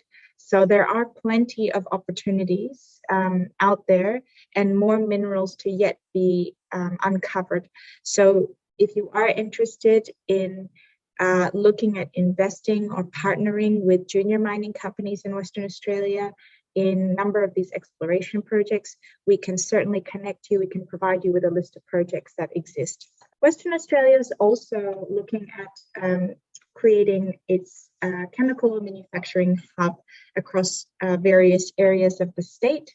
So we have welcomed quite a lot of new investment now in the processing of minerals. And we are hoping to attract more and more joint ventures and partnerships in this area, especially from South Korean companies. Primary industries is also an important industry for Western Australia. We are well known for our premium, traceable, sustainable product. We have strict biosecurity standards in our state and low levels of disease. We have high levels of food safety. We have an extensive coastline and large land areas for farming. We also have a pretty small domestic population of just 2 million. So a lot of our products can be exported overseas. We also have very good environmental and water regulations. So it's a very safe place to do business. Western Australia, we have so much land and so much nature and not that many people. So excellent opportunities for trade in the sort of healthy, high premium products. If you are interested in importing from Western Australia or connecting with our producers, please do contact us. We also have a health and medical life science industry strategy that is looking to connect more with international companies and to grow the industry. So the West Australia also hosted Oz Biotech Conference this year, the largest life sciences conference, and we have been looking at promoting more and more of our industry, particularly around clinical trials, regenerative medicine, and other sort of new R&D partnership opportunities with our institutions here. So Western Australian government does support South Korean companies in a number of ways. So we can introduce you to potential partners and projects. We can provide you with advice information on sites and different areas of interest within Western Australia. We can also give you information on grants, subsidies, and any kind of incentives that we might have for South Korean companies. We can also assist you with your visit program into Western Australia if you're interested in investing or trading with our state. And if you are looking at a large-scale project, the department also has a lead agency framework, which prioritizes projects into major projects. And from that point onwards, you are assigned a case manager who then assists with facilitating all of those regulatory requirements and allows to an easy navigation through our systems in terms of project approvals.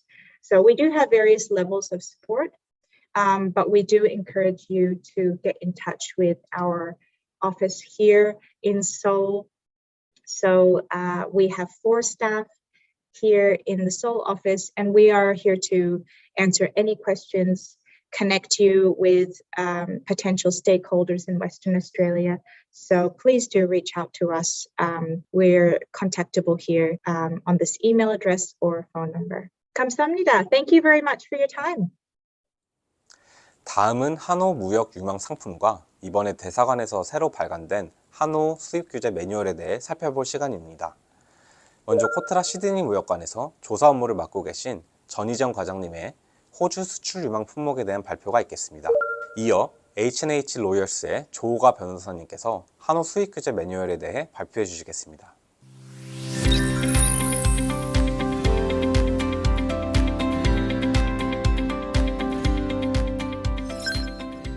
안녕하세요. 코트라 시드니 무역관에서 조사 업무를 맡고 있는 전희정입니다.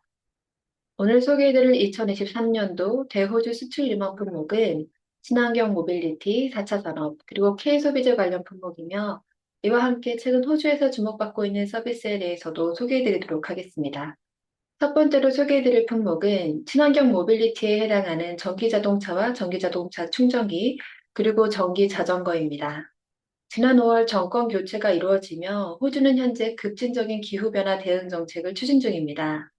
특히 2050년까지 탄소 중립 목표를 달성하기 위해 에너지 전환 정책과 함께 수소, 전기차 등 친환경 자동차의 구매를 장려하고 있습니다. 현재 호주에 등록된 전기 자동차는 전체 등록 차량의 3%가량으로 유럽 및 여타 선진국 대비는 미미한 수준이나 지난해를 기점으로 크게 상향된 결과이기도 합니다.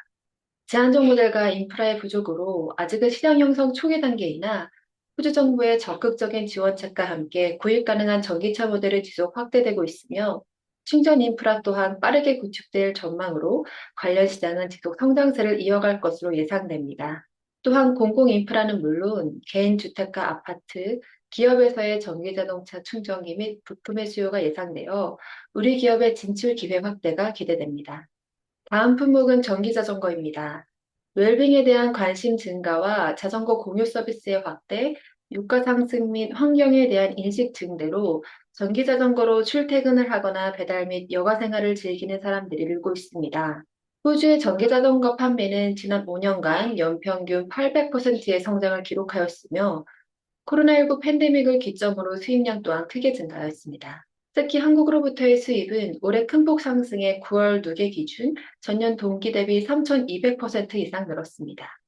호주는 자전거 제조가 거의 없고 대부분을 수입에 의존하고 있어 전기자전거와 함께 관련 부품이나 액세서리에 대한 수요가 꾸준히 증가할 것으로 전망됩니다.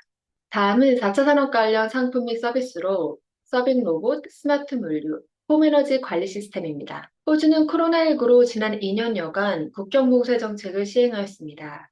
이에 호주 내 취업이 가능한 해외 인력 유입이 크게 줄어 노동력 부족 문제가 결국 국가적 문제로 자리 잡았습니다.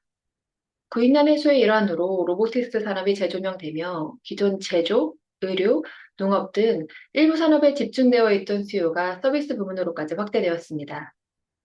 특히 서비스 산업 내 점진적으로 시장을 형성해 나가고 있는 서빙 로봇은 호주의 장기적 구인난과 전염병 확산에 따른 비대면 서비스의 수요 증가로 완만한 성장세를 이어갈 것으로 전망됩니다. 더불어 완제품 외에도 현재 제조업체를 대상으로 한 센서, 카메라, 소프트웨어 등 다양한 상품과 서비스로의 진출이 가능할 것으로 기대됩니다. 급격한 유류비 상승과 코로나19 이후 늘어난 물동량, 인력 부족 문제 등은 호주 물류업계에 지속 압박을 가하고 있습니다. 이에 일부 대형 업체에서는 인공지능을 활용한 스마트 물류 시스템을 도입해 비용 절약 및 탄소 배출 감축 목표 달성에 기여하고 있습니다. 스마트 물류는 창고 운영 시 입출고 관리 및 자동화 시스템을 활용해 오배송을 크게 줄이고 재고 관리에 도움을 주어 물류 창고 공간을 더욱 효율적으로 사용하도록 지원합니다. 이에 점차 많은 대형 물류 및 유통업체들이 스마트 물류 플랫폼과의 파트너십을 통해 해당 시스템을 도입하고 있어 향후 지속 성장 가능한 분야로 기대됩니다. 다음은 홈에너지 시스템입니다. 호주의 신재생 에너지 활성화 정책과 함께 태양광 에너지 및 관련 설비 설치에 대한 수요가 꾸준히 늘고 있습니다.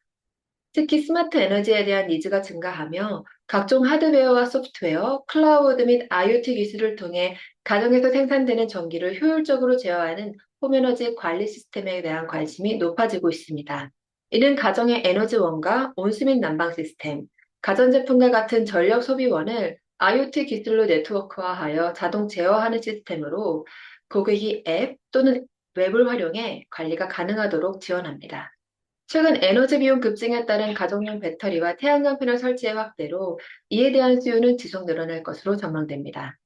호주에서 기대되는 대표적 K 소비재로는 화장품과 스낵, 음료 등을 들 수 있습니다. 호주의 스킨케어 및 색조 화장품 시장은 팬데믹 절정기인 2020년을 제외하고 최근 5년간 꾸준한 성장세를 이어왔습니다. 특히 점차 셀프 관리의 중요성이 강조되며 집에서 건강하게 피부를 관리하고자 하는 소비자가 증가하고 있어 동물성 성분 무첨가의 비건 화장품, 화학 성분이 함유되지 않은 천연 화장품에 대한 수요가 지속 늘고 있는 추세입니다. 더불어 ESG 경영을 추구하는 브랜드에 대한 관심이 높아지며 패키징 역시 대나무, 코코넛 껍질, 쌀겨 등과 같은 친환경 포장재로 전환하는 브랜드가 늘고 있습니다. 호주로의 화장품 수출 시 유의해야 할 점은 현지 요구 라벨링 부착 및 성분 등록 확인 등이며 호주 식약처의 인증이 필요한 제품은 충분한 시간을 두고 진행하실 것을 권장합니다. 한편 K식품의 경우 스낵류와 음료 제품을 들 수 있습니다. 호주인들의 건강에 대한 인식 증가로 브로콜리 칩, 완두콩 과자 등 건강간식 카테고리가 강세를 보이고 있으며 반면 달콤한 비스킷류에 대한 소비는 감소하는 것으로 나타났습니다. 이러한 현재 트렌드에 맞추어 김스낵, 쌀과자, 두부과자 등 다양한 한국식 건강 스낵 제품으로의 접근이 가능할 것으로 사료되며 식품을 통한 현지 시장 진출을 준비하는 기업이라면 호주의 식품 라벨링 규정을 잘 숙지하여 사전에 이를 철저히 준비하실 것을 권장합니다. 한편 호주인들의 이러한 건강한 기호식품에 대한 수요는 음료 시장으로까지 이어지고 있습니다. 소비자들이 설탕과 인공 감미료의 부정적 영향을 인식하게 되며 해당 성분의 함량이 높은 음료의 매출은 지속 감소하고 있습니다.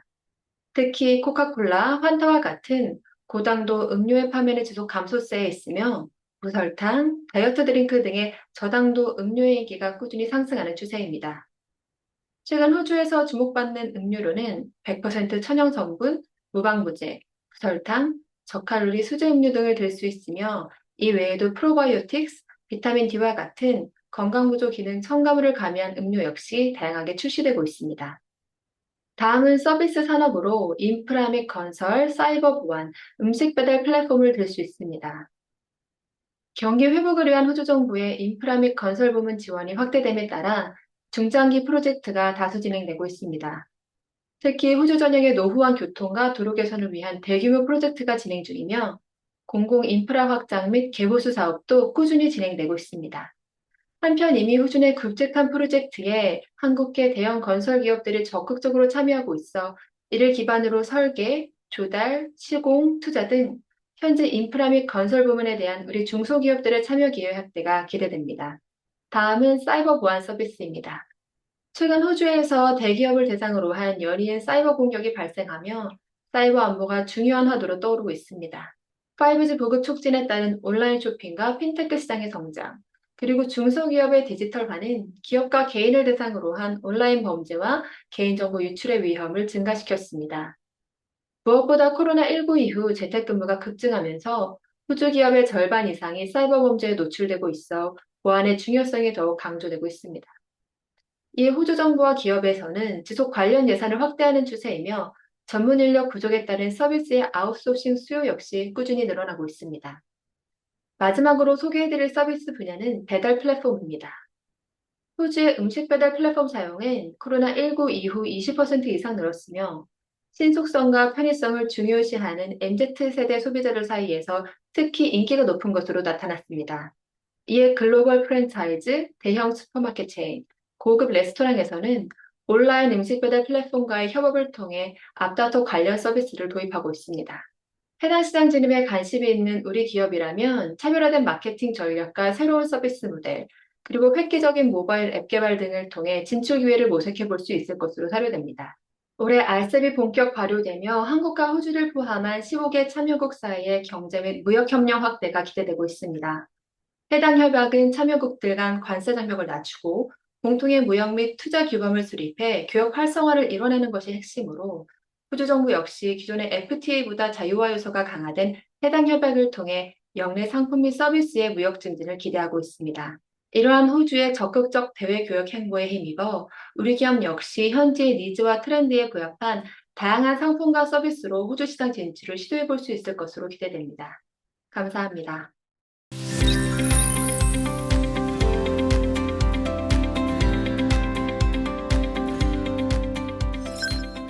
안녕하십니까. 저는 호주의 수익규제 반덤핑 대응 매뉴얼과 관련하여 발표를 맡게 된 H&H 로열스의 조가 한국 변호사입니다. 참고로 본 수익규제 대응 매뉴얼은 주 호주 한국 대사관에서 관련 정책과 사례들을 정리하여 최근에 매뉴얼을 개정한 바 있습니다. 따라서 관련해서 조금 더 구체적이고 상세한 내용을 확인하고 싶으신 분들은 대사관에서 제공되는 매뉴얼을 참고하시면 좋을 것 같습니다. 우선 제 발표는 총 4개의 큰 항목으로 구성되어 있습니다. 첫 번째, 호주의 반덤핑 수익규제 제도 개관 및 정책 동향. 두 번째, 호주의 반덤핑 관세 부과 요건 및 조사 절차. 세 번째, 한국 제품에 대한 반덤핑 수입 규제 현황. 네 번째, 한국 기업의 반덤핑 수입 규제 대응 방안입니다. 먼저 호주의 반덤핑 수입 규제 제도에 대해서 살펴보기 전에 덤핑의 개념에 대해서 알고 가면 좋을 것 같은데요. 덤핑은 모두 알고 있다시피 원가 이하의 가격으로 물품을 판매하는 것을 의미합니다. 그렇지만 반덤핑 규제 조치에서 의미하는 덤핑은 가트에서 별도로 정의 규정을 두고 있는데요. 가트는 수출품의 가격이 수출품과 동일한 국내 판매 물품의 가격보다 낮은 경우라고 정의를 하고 있습니다. 그렇다면 이렇게 국제무역규범이나 각 나라에서 반덤핑 규제 조치를 두고 있는 이유는 무엇일까요? 덤핑은 낮은 가격으로 물건을 판매하는 거기 때문에 1차적으로는 해당 수입국에서 가격 경쟁을 촉진하는 효과가 있을 수 있습니다. 그렇지만 덤핑의 기간이 길어지고 덤핑의 규모가 커질수록 해당 산업의 그 공정거래가 저해가 되고 아무래도 그 고용이 불안정해지는 문제점이 발생할 수 있습니다. 그러다 보니까 각국에서 반덤핑 규제 조치를 두고 있는데요. 이는 호주도 마찬가지입니다. 호주의 반덤핑 제도의 특징을 살펴보면 크게 3가지 정도로 요약이 될 수 있습니다. 첫째, 호주의 반덤핑 제도는 그 조사 기간을 최소화해서 신속하게 마무리가 되고 있다는 것인데요. 이에 대해서는 별도로 뒤에서 살펴보도록 할 것이고요. 두 번째, 그 반덤핑 관세를 부과할 때 호주 반덤핑위원회는 고정관세와 가병관세를 둘 다 고려하는 컨비네이션 듀티 메서드 방식을 사용하고 있습니다. 그렇지만 최근에는 플로어 프라이스 듀티 메서드 방식을 쓰는 경우도 점점 증가하고 있습니다. 다음으로 그 관세 부과 요건 중에 하나의 개념인 실질적 피해 개념을 확장하고 있다는 것인데요. 이 3가지에 대해서는 뒤에서 다시 살펴보도록 하겠습니다. 일단 호주의 반덤핑 수익 규제 정책 동향에 대해서 알아보겠습니다. 호주의 반덤핑위원회는 작년 12월에 반덤핑 매뉴얼을 개정한 바 있는데요. 이 개정을 통해서 덤핑을 판단하는 데 있어서는 큰 변화는 없지만 최신 그 덤핑 조사 동향 등이 반영된 것으로 확인이 됩니다. 그리고 두 번째로 방금 전에 말씀드렸다시피 플로어 프라이스 듀티 메서드는 최저 관세 부과 방식이라고 알려져 있는데요. 이 방식을 적용하는 경우가 증가하고 있습니다. 이것은 그 비용이 감소할 때 플로어 프라이스를 유지를 해서 해당 호주 산업의 이익을 증가시키는 역할을 하고 있기 때문에 해당 개념에 대해서도 숙지하시면 좋을 것 같습니다. 자료 오른쪽 상단을 보시면 지난달 기준으로 호주 반덤핑위원회가 발표한 각국별 수입 규제 현황입니다. 여기서 보시면 한국은 중국에 이어서 두 번째로 많은 그 수입 규제 조치를 받고 있는 것으로 보여지는데요. 이 표를 바탕으로 할 때 한국의 그 호주 수출에 대비해서 상당히 좀 상대적으로 높은 수입 규제 조치가 시행 중인 걸로 보여지기 때문에 이와 관련된 기업들은 각별하게 대응을 하시고 주의를 하시는 게 좋을 것 같습니다. 다음으로 호주의 반덤핑 관세 부과 요건에 대해서 살펴보겠습니다. 반덤핑 관련된 그 법 규정들은 커스텀스 액트 1901 관세법이나 커스텀스 타리프 안티 덤핑 액트 1975 반덤핑법 등에 의해서 규제가 되고 있는데요. 반덤핑 관세를 부과하기 위한 요건 중에 4가지 개념에 대해서 살펴보려고 합니다. 첫째, 유사 제품, 둘째, 수출 가격, 셋째, 정상 가격, 넷째, 실질적 피해입니다. 우선 해당 수출품이 호주 산업 내의 유사 제품인지 여부를 먼저 판정을 하게 되고 그 다음에 그 해당 제품의 수출 가격과 정상 가격을 비교를 해서 수출 가격이 정상 가격보다 낮다면 덤핑으로 판단을 하게 됩니다. 그렇지만 덤핑으로 판단이 되었다고 하더라도 바로 덤핑 관세를 부과하는 것이 아니라 덤핑으로 인해서 실질적 피해가 있을 경우에 이제 관세를 부과하게 되는데요. 이 실질적 피해의 개념은 아까 전에 말씀드렸다시피 그 반덤핑위원회가 확장을 하고 있다라고 말씀을 드렸는데 이는 덤핑으로 인해서 그 해당 호주 그 산업의 매출이나 수익이 감소하는 직접적인 요인뿐만이 아니라 고용이나 임금이 감소하는 간접적인 요인들도 포함을 하고 있습니다. 그뿐만이 아니라 또 해당 호주 그 산업의 형성을 실질적으로 저해했는지 그러한 여부도 광범위하게 포함을 하고 있기 때문에 해당 그 개념과 그 예에 대해서도 숙지를 하시면 될 것 같습니다. 다음으로 호주의 반덤핑 조사 절차입니다. 호주는 반덤핑 조사 신청이 접수가 되면 반덤핑위원회가 20일 내에 조사를 개시를 하게 됩니다. 일단 조사 개시 여부를 판단을 하긴 하겠지만 조사 개시를 하기로 결정을 하면 반덤핑위원회는 110일 내에 필수 사실 기술서 Statement of Essential Facts라는 것을 발표를 합니다. 그래서 이 SEF를 발표를 한 다음에 이제 30일 내에 장관, 그 주무장관이 반덤핑 관세 부과 여부를 결정을 하게 되는데요. 뒤에서 이어지는 그 재검토가 이루어지지 않는다고 하면 여기까지 최소 160일 정도가 소요가 됩니다. 따라서 상당히 신속하게 조사 절차가 마무리가 되고 있고요. 만약에 장관의 반덤핑 그 판정에 대해서 그 이해관계가 있는 이해관계자가 재검토를 신청을 할 수 있습니다.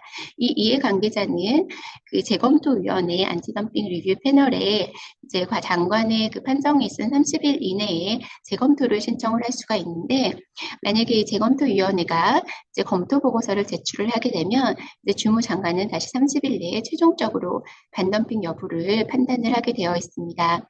만약에 재검토까지 걸린다고 하더라도 최대 280일 정도의 기간이 소요돼서 그 상당히 빠르게 조사가 진행이 되거든요. 그래서 해당 절차마다 이제 상세하게 어떻게 진행되는지 이런 부분에 대해서 유념하고 계시면 될 것 같습니다.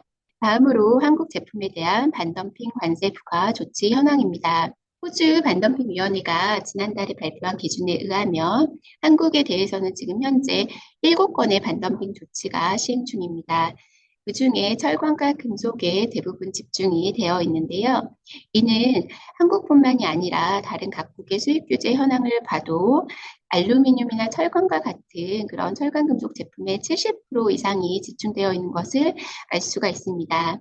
이는 코비드-19의 장기화로 인한 보호무역주의 강화 또는 호주 내 화학이나 철강 등 제조 경쟁력 약화로 인해서 철강 금속 제품에 대해서 그 반덤핑 조사 신청이 계속 증가를 하고 있는 필연적으로 반덤핑 조치가 증가하는 추세에 있는 것으로 보여집니다. 다음 한국 제품에 대한 수입 규제 사례입니다. 그중 첫 번째로 아연 도금 강판 사례에 대해서 살펴볼 건데요. 아연 도금 강판 사례는 2012년 8월에 호주의 최대 철강 제조업체인 블루스코프가 한국, 중국, 대만산 제품에 대해서 반덤핑 조사를 신청한 사례입니다. 그 다음에 이듬해에 반덤핑위원회는 반덤핑 관세 부과 결정을 했고 15년도에 면제 신청이 들어가면서 18년도 7월에 면제 결정 그리고 작년에 최종적으로 면제 조치가 완료되었습니다.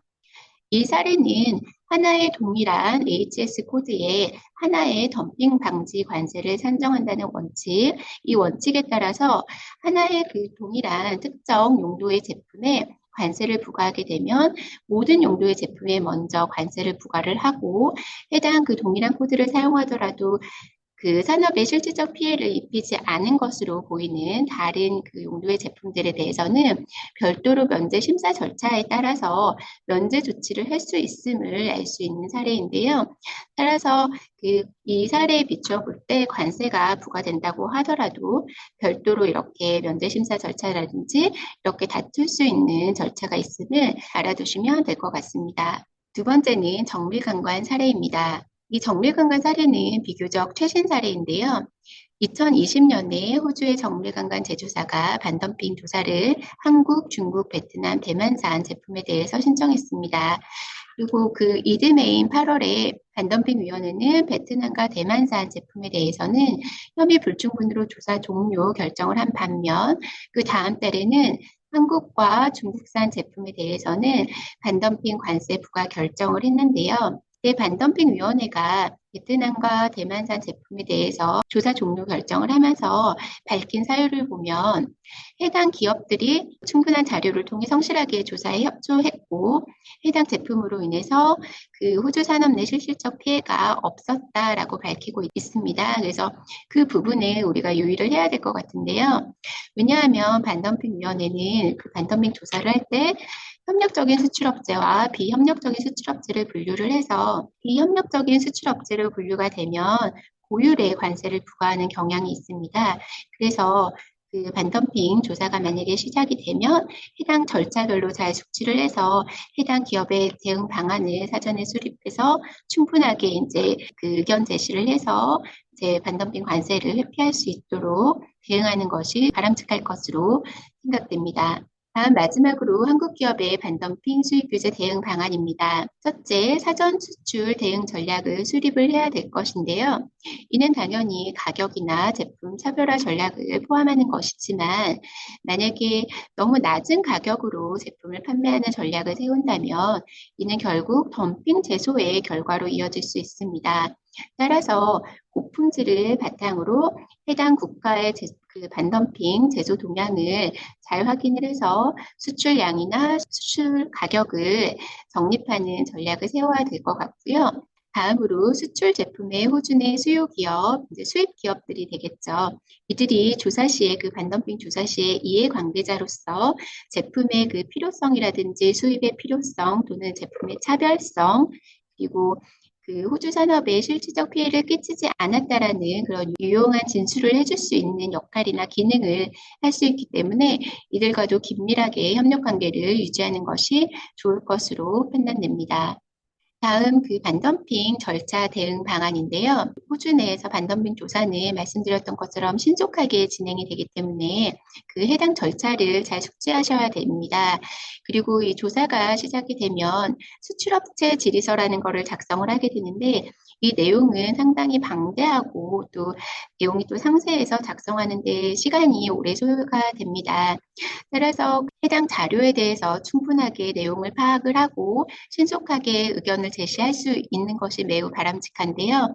아까 말씀드린 것처럼 협력적인 수출업체로 분류가 되면 아무래도 고율의 반덤핑 관세를 피할 수 있기 때문에 해당 각 절차에 대해서 충분하게 의사소통을 하고 시의적절한 의견을 제시하는 것이 바람직할 것으로 보여집니다. 그리고 마지막으로 반덤핑은 국가 간 통상 이슈로서 코트라라든지 대사관이라든지 이런 정부 유관기관과도 상시 긴밀하게 소통을 해서 정보를 공유하는 것이 매우 중요합니다. 이상 제 오늘 발표는 여기까지고요. 관련해서 궁금하신 사항이라든지 질문하실 사항이 있으시면 대사관이나 저희 법인을 통해서 질문하여 주시면 감사하겠습니다. 감사합니다. 오늘 저희가 준비한 웨비나는 여기까지입니다. 각자의 업무로 바쁘실 텐데 오늘 웨비나에 참석해 주셔서 진심으로 감사드립니다. 오늘 웨비나 영상은 코트라 시드니 유튜브 채널에 업로드될 예정이며 발표 자료의 경우 지금 화면에 나가는 이메일로 신청 주시면 저희가 공유 드릴 수 있도록 하겠습니다. 오늘 참석해주신 모든 게스트분들과 발표해주신 모든 연사분들께 대단히 감사드립니다. 앞으로 우리 기업의 호주 진출을 함께하는 코트라 시드니 무역관이 되기를 소망하면서 오늘 웨비나를 마치도록 하겠습니다. 호주 진출과 관련된 문의사항은 저희 코트라 시드니 무역관으로 남겨주시면 지원드릴 수 있도록 하겠습니다. 감사합니다.